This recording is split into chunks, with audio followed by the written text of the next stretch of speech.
Ayan mga kababayan, patatapusin na lang natin yung niluluto ni Ate Tin. Tapos pupunta na tayo doon sa loob. Kasi yung ipapalaro natin sa kanila, yung pinakita ko kanina, titingnan natin kung gaano ba katalas na yung isip nila, hanggang saan na po yung narating nila.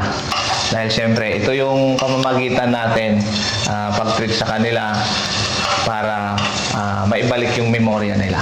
Kaya pagkatapos nito, doon naman tayo. Ate Tin ha, tapusin mo muna yan ha. A few moments later. Bayan, natapos na si Ate Tintin sa kanyang niluto. Mukhang masarap, di ba?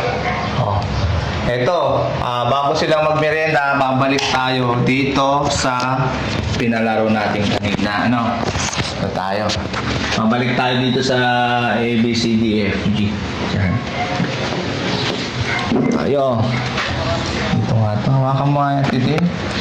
Ate Tin, ito, magbibigay tayo ng halimbawa. Halimbawa, nagsisimula sa letter A, magbigay tayo ng isang salita na nagmumula dito. Ayan, maaaring pangalan o anumang klaseng bagay. Basta dito nagsisimula, ha? Halimbawa, ito Ate Tin, ano? Magbigay ka ng pangalan na nagsisimula. Ana. Ha? Ana. Yan, Ana. Very good mga kababayan. Di ba? Galing, Ana. So, letter A, Ana. Tama naman siya, di ba? Kahit ano pong salita, pwede nating sabihin dito. Basta nagsisimula sa letrang ganito. So, gusto silang sagot na, para makamera na sila. Eto, pwede na siguro tig-iisa sila. Tapos babalik tayo doon sa, may papawala din ako sa kanila. Parang ganito rin, pero parang ganito. Basta may iba. Kay ano naman, mga kababayan, kay Kuya JR, yung birthday boy kahapon. Yan. Kuya JR, anong letra ito? B. B. Yan, tama. Magbigay ka ng salita o pangalan na nagsisimula sa letter B. Body. Body? Oh. Ang galing. Mga kababayan, di ba? Letter B. Body. Tama. Di ba? Ang galing nila, di ba? Tama. Di ba? Ang galing nila, mga kababayan. So, alam nyo, doon sa araw-araw natin ginagawa na ganito, na tinitreat sila sa para maibalik yung memorya nila. Siyempre, sa utos ni Daddy Frankie sa atin, at si Daddy Frankie din mismo, gumagawa din nito. Instant of cam, ginagawa ni Daddy Frankie ito sa kanila. At sa aming team, ginagawa namin to. Dito naman tayo. Kay Kuya Jun. Kuya Jun, anong letra to? Titik? D. D. Magbigay ka ng isang halimbawa ng pangalan na nagsisimula sa letter D. Diba? Diba? Pwede, di ba? Diba? Lalaki Diba? Diba?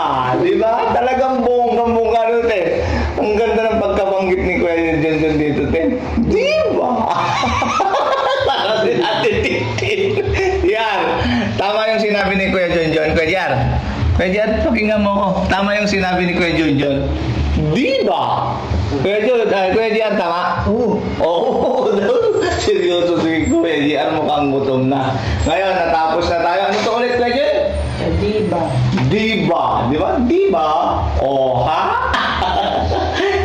Natuwaan lang para syempre tinitreat natin sila sa ganito para ulitin ko para maibalik po yung normal nila kung sino sila dati. Unti-unti yan bukod doon sa paggagamot nila na daily routine nilang ginagawa. Ito din naman yung ginagawa natin na aktibidad natin para sa kanila. Kaya nakikita nyo naman, di ba, na talagang may pagbabago na nagaganap nangyayari sa buhay nila. Ngayon, challenge pa natin sila. Bago kayo magmerienda, meron pa tayong challenge sa kanila. Di pa tayo natatapos dito, mga kababayan. Ngayon, mag-uumpisa tayo ulit kay Ate Tintin. Dito natin masusubukan dahil syempre nandito na yung word dito. Tapos yung titik, yung letra, tapos nandito sa mga picture. Titingnan natin kung alam nila. Ate Tin, ikaw naman. Nakasalalay sa'yo to. Pag hindi mo to nasagot, walang merienda kahit ikaw nagluto. Di ba? Challenge natin to. Ate Tin? Apple. Boss, wag mo nang i-shuffle mo naman, wag mo nang i-start sa letter. Kasi alam na nila. Sige. Kasi siyempre nakita na nila yan mga kababayan sa shackle natin. Ngayon, huhugot tayo sa elo. Yan. Ito, ang ibibigay natin. Medyo mahirap-hirap to. Ate Tin, nakasalalay sa iyong merenda. Ano to? Starfish. Ang galing mga kababayan, no? Di ba? Starfish. Di ba? Tingnan nyo, ganun nakatalas yung isip ni Ate Tintin. Di ba?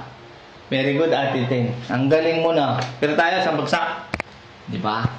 Dito naman tayo, kay seryoso. Dito naman tayo. Binubunot natin to, ah. Ito. Kuya JR! Ano to? Oh, anong pangalan yan? Yung nandyan sa picture? Chocolate. Oh, di ba? Mga kababayan, no? Tumpa. Chocolate. Ang galing, di ba? Parang kulay lang ni Kuya KJ27. Di ba? Chocolate, di ba? Galing.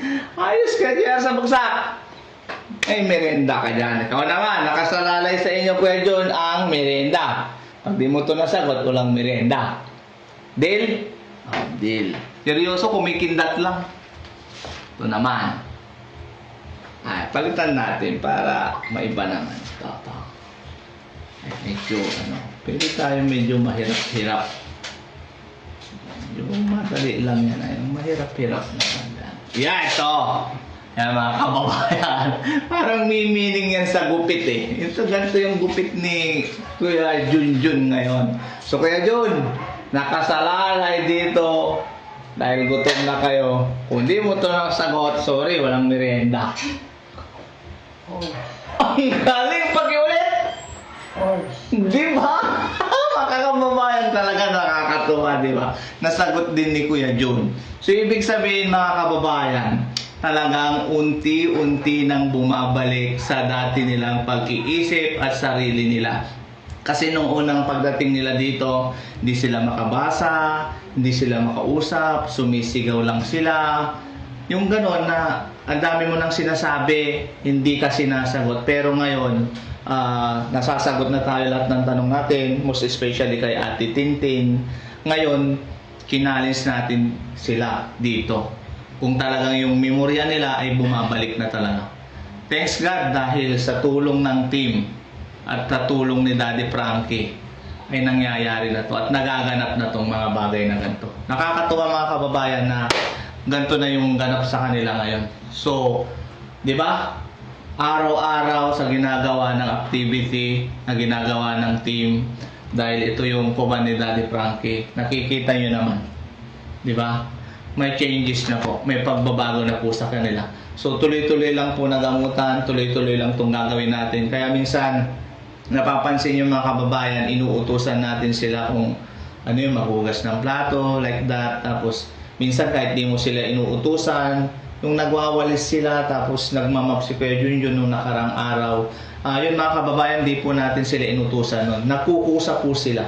So, natutuwa kami pagdating namin galing sa misyon. Ganon yung nakikita natin sa kanila. So, nakakatuwa na nakikita natin na gagaling na talaga sila at papunta na doon sa talagang lubusan na silang gumaling. Konting kembot na ito mga kababayan, may ibabalik na natin sa kanilang pamilya. Sana soon, yon, makabalik na po sila sa talagang kung sino sila. Ngayon, okay na? Ate Tin, dahil nakasagot ka, gutom ka na kasi hindi ka na umiimik. Hindi pa naman niya, Ate Tin. Kuya JR, Kuya Jun, merenda na tayo. Kuha tayo ng plato, syempre. Ayan, dahil nakasagot kayo sa challenge natin, syempre, ito yung award. Diba? Pancake, mga paborito nyo to, di ba? Kuya JR. Siyempre, Ate Tin. Yan, tikman mo yung luto mo kung gaano kasarap. Sana luto mo yan, Ate Tin, magustuhan mo. Mamaya, hindi mo magustuhan. Di ba? Tingnan ko. Kuya Jun, masarap? Di ba? Napapangiti si Kuya Jun. Masarap pa, Kuya Jun? Sarap daw. Kuya Jun, kamusta? Anong Masarap. Napa-umla eh. Titin, kamusta? Masarap. Masarap, bakit di ka nakangiti? Kwanto ko? Ha? Ano? Mahina. Mahina yung? Katawan ko. May mahina daw yung katawan niya, mga kababayan. Sige, papacheck ka daw. May lagnat ka?